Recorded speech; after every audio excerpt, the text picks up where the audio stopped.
Welcome to Duories, where we decode deep ideas and break down big books one page at a time. Today we're doing something interesting. We're journeying back, way back, 6,000 years to ancient Babylon. It was the city just legendary for its wealth, right? But we're actually looking at it through a book from the 1920s, George S. Clason's The Richest Man in Babylon. And our mission today really is to pull out the core wisdom, to see how these, ancient stories, these parables, offer truths about building wealth that are, surprisingly relevant for you today. It really is incredible, isn't it? You read it and think, okay, ancient setting, chariots, kings, but the Los Angeles Times called it a delightful set of parables that explain the basics of money, which is spot on. It's great for anyone who feels a bit, baffled by the world of finance. And Clason himself says the principles are universal and unchanging, like the law of gravity. That's quite a claim, but honestly, it holds up. It does, and that's what we wanted to dig into. How did these characters, who start out struggling, actually achieve what the book calls a fat purse, larger bank balances, and gratifying financial progress? It seems to boil down to following some pretty simple laws about how money works, how you acquire it. So let's set the scene. Babylon. We meet Bansir. He's a chariot builder. And Kabi, a musician. They're living in what's supposedly the richest city in all the world. You imagine gold everywhere, much display of wealth, like the book says. And yet, here are these guys, skilled craftsmen, but after half a lifetime of hard labor, what do they have? Empty purses. Not to show for it is the old phrasing. You can almost feel that sense of frustration, can't you? Oh, definitely. It's a very relatable problem, even today. They're good at what they do, building chariots, playing the lyre. But they admit they haven't applied that same effort to understanding money. They say, to know the joys that come from wealth, we must dream about them. It's like wealth is just this distant fantasy. And that leads them to ask the big question, why cannot we acquire silver and gold, more than enough for food and robes? That moment, that self-awareness is what pushes them. They decide they need advice. They need to find Arkad. Arkad, the richest man in Babylon. His reputation is huge. Apparently he's so rich the king is said to seek his golden aid in affairs of the treasury, which is saying something. But the really interesting part is how he got rich and stayed rich.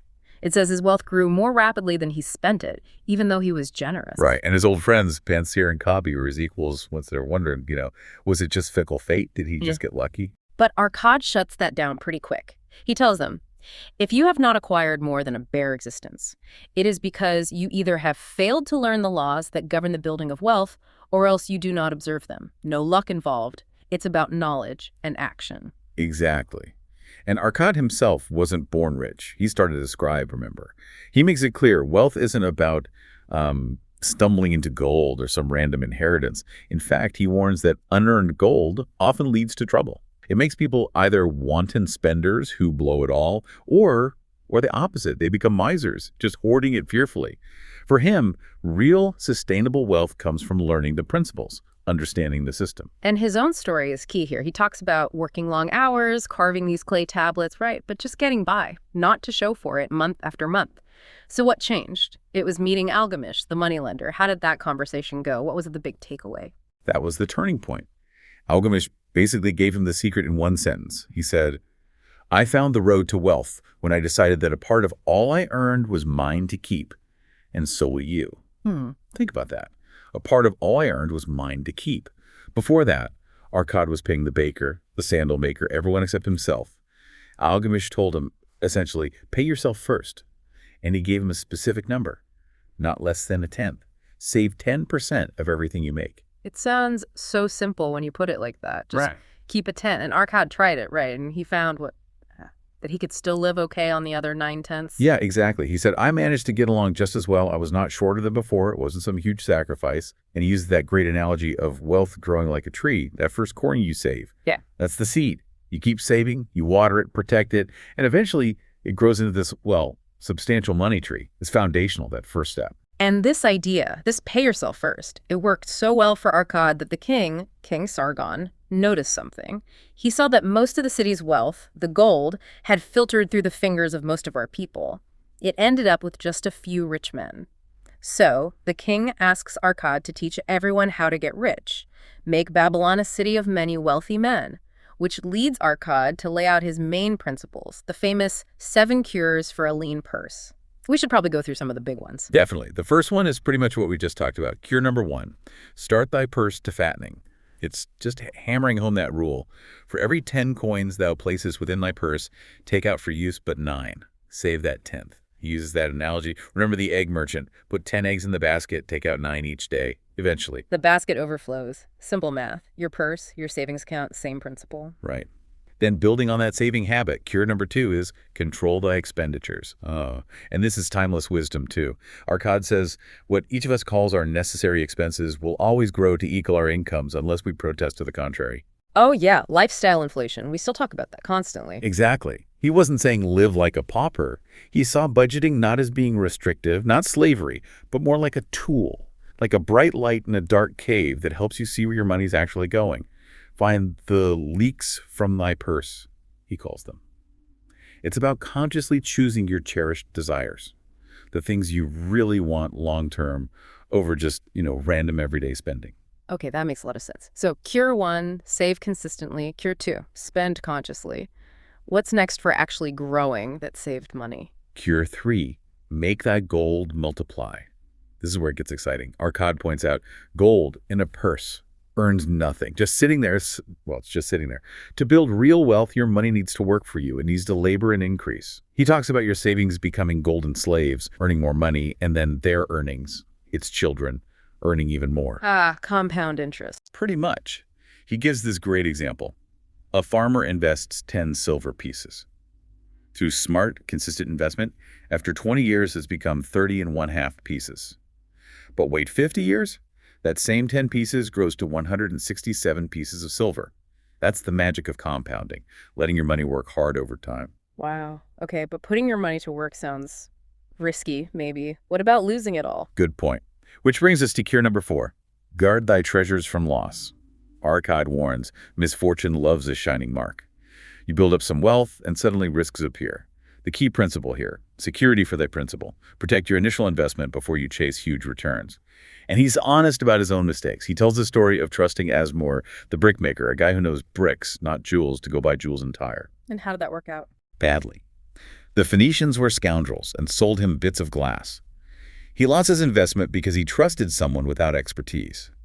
The lesson. Consult the wisdom of those experienced in handling money for profit. Get advice from people who actually know what they're doing. Don't trust your gut or a friend who means well but lacks the skill. That feels very modern, too. Seek qualified advice. Okay, what about something more tangible, like where you live? Cure number 5. Make of thy dwelling a profitable investment. Basically, own your own home. He says owning your home brings gladness, confidence, and crucially, it greatly will reduce his cost of living. Right, instead of rent, you're building equity. Exactly, and that frees up more of your earnings for other things, pleasures, and the gratification of his desires. He even mentions King Sargon extending the city walls, making land affordable for citizens, homeownership as a path to stability. So covering the present is key. But what about later? Old age, family security? That's cure 6. Ensure a future income. Plan ahead for when you're no longer young and also protect your family if something happens to you. He advises against just burying gold to risky thieves and all that. Better to make good investments, like property, or make regular deposits with, say, a moneylender back then. He tells this story about Ansan, the sandal maker. And Ansan saved just 2 pieces of silver every week. Doesn't sound like much, right? Not really, no.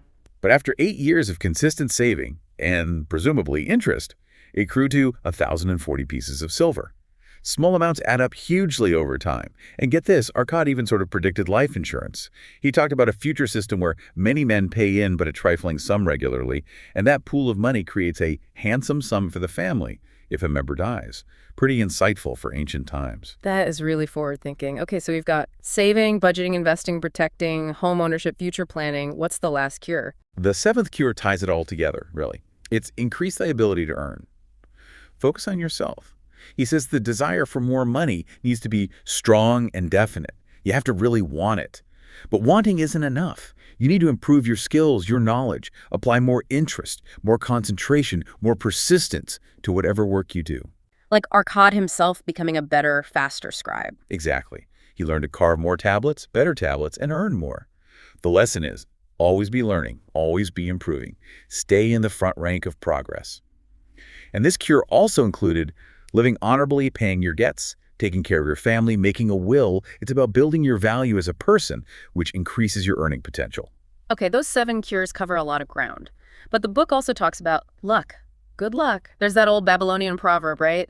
Pitch him into the Euphrates, and like as not, he will swim out with a pearl in his hand. Sounds purely like chance. It does sound that way. But Arcad flips that idea on its head. He argues, real good luck isn't found gambling at the races or hoping for a windfall.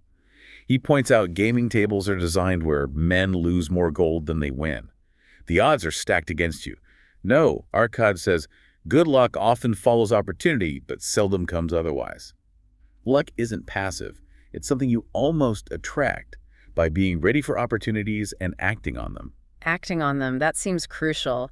The book has that story about the merchant, doesn't it? He gets this great tip about investing in a water wheel project. Sounds like a sure thing. Yeah, a chance to make barren land productive, grow herbs, make good money. His own father urged him to do it. But he hesitated. He wanted beautiful new robes instead. And so he did permit the opportunity to escape because of procrastination. And then the Syrian character in the story just calls him out. Procrastinator. Someone who doesn't step quick when opportunity comes. He let good luck slip away because he delayed. And that ties into another powerful story, Dabasir, the camel trader. His journey is quite something. Oh, absolutely. Dabasir started out in a terrible place, enslaved, buried in debt, all due to his own bad choices and, yes, procrastination. But he didn't stay there. His comeback started when he truly faced his situation and his debts, calling them his enemies. And he discovered this incredible truth. Where the determination is, the way can be found. He stopped whining like a slave and started looking at life as a series of problems to be solved. That shift in mindset was everything. He chose action. It really seems like the messages. Knowledge is vital, the cures are the foundation, but without action, without overcoming hesitation, it doesn't amount to much. Like the book says, men of action are favored by the goddess of good luck. If you sit back and wait, you just end up with regret. You make your own luck, in a way. Precisely. And that leads nicely into the 5 laws of gold. This is Arcad passing his deepest wisdom to his son, Nomasir. Nomasir gets a bag of gold and a clay tablet with these 5 laws. It's a test, basically. Can he handle wealth wisely? And initially, he fails. Big time. He goes to Nineveh, gets caught up in the excitement. Bets on a horse race. Yep, a rigged one. Loses a chunk. Then he partners with someone who seems smart but is actually foolish, invests badly, loses the rest. It perfectly demonstrates what happens when you ignore the laws, especially the ones warning against forcing impossible earnings or following the alluring advice of tricksters and schemers. Ouch. But he doesn't just give up, does he? His story turns around. Thankfully, no. He hits rock bottom, but then he remembers the tablet. He rereads the laws and actually commits to following them. He specifically learns the lesson of the 3rd law. Gold clingeth to the protection of the cautious owner who invests it under the advice of men wise in its handling. Seek expert advice again. Exactly. He stops trusting his own inexperienced judgment and starts working with experienced people. He gets involved in a venture to supply bronze for the city gates, working with skilled partners, and that's how he rebuilds his fortune. He learned the hard way, but he learned. So can we quickly recap those 5 laws? What are the key takeaways Nomasir finally understood? Sure. They really summarize and crystallize everything we've been talking about. 1. Gold comes gladly and grows for those who save at least a tenth. Pay yourself first. 2. Gold works hard for the wise owner who finds profitable work for it. Make your money multiply. 3. Gold stays with the cautious owner who invests based on expert advice. Guard your treasure, seek wisdom. 4. Gold slips away if you invest in things you don't understand or without expert approval. Avoid unfamiliar territory like Arcad's jewel mistake. 5. Gold flees entirely from those chasing impossible returns, listening to con artists, or just trusting their own inexperience. Beware of get-rich-quick schemes. They're not really secrets, are they? More like fundamental truths you ignore at your peril. Exactly. Not secrets, just wisdom earned through experience, often painful experience like Nomasir's. And it's not just stories in a book. There's that fascinating part about the actual clay tablets from Babylon. Yeah. You mentioned the Los Angeles Times review earlier, but the book itself includes these letters from the 1930s from a Professor Shrewsbury at Nottingham University in England. Right. Professor Shrewsbury wrote about how he and his wife were in deep financial trouble. Really desperate, hell on earth, he called it. Then they discovered Dabasir's ancient plan. From the tablets, save 110th, live on 710ths, use 210ths to systematically pay off debts. And did it work? for this modern couple in the 1930s. According to the professor, it worked absolutely true. Got them out of debt and back on their feet. It's amazing proof that these principles just work across centuries, across cultures. It really makes you think about Babylon itself. It wasn't naturally rich, was it? It was built in an arid valley, no gold mines, no forests. No, its wealth was entirely man-developed, man-made. They built incredible irrigation canals, turning desert into farmland. They built those immense impregnable walls for protection. They created their prosperity through ingenuity and hard work. And there's a great parallel there for us, isn't there? Just like those walls protected the city. We can build our own walls. Financial walls. The book talks about the impregnable walls of insurance, savings accounts, and dependable investments. These are the modern tools we use to guard ourselves against the unexpected tragedies life throws at us. Just like Babylon needed physical walls, we need financial protection. Yeah. We cannot afford to be without adequate protection. And finally, there's that lovely insight about work itself from Shahrunada, the merchant prince. Ah, yes, talking to Hadan Gula, who initially thought work was just drudgery, made for slaves. But Shahrunada corrects him, saying work, well done, does good to the man who does it. It makes him a better man. He explains that work was the only key to Hadan Gula's grandfather's success and happiness. It brought him skills, respect, friends, and eventually wealth. Work wasn't a curse, it was his best friend. He even says, many things do I enjoy, but nothing takes the place of work. That's a powerful perspective shift. It really is. It frames work not just as a way to earn money, but as a path to becoming a better, more fulfilled person. So the temples and walls of Babylon might be dust now, but it feels like the wisdom that built the city, that wisdom endures. Which leaves us with a thought for you listening today. Consider these stories, Arkad, Dabasir, No Masir. How might applying just one or two of these ancient Babylonian truths, maybe consistently paying yourself that first tenth, or seeking out truly wise counsel before investing, or even just embracing work with renewed purpose, how might that start to transform your financial path, build your security, no matter where you're starting from? Thank you for joining us on this exploration of The Richest Man in Babylon.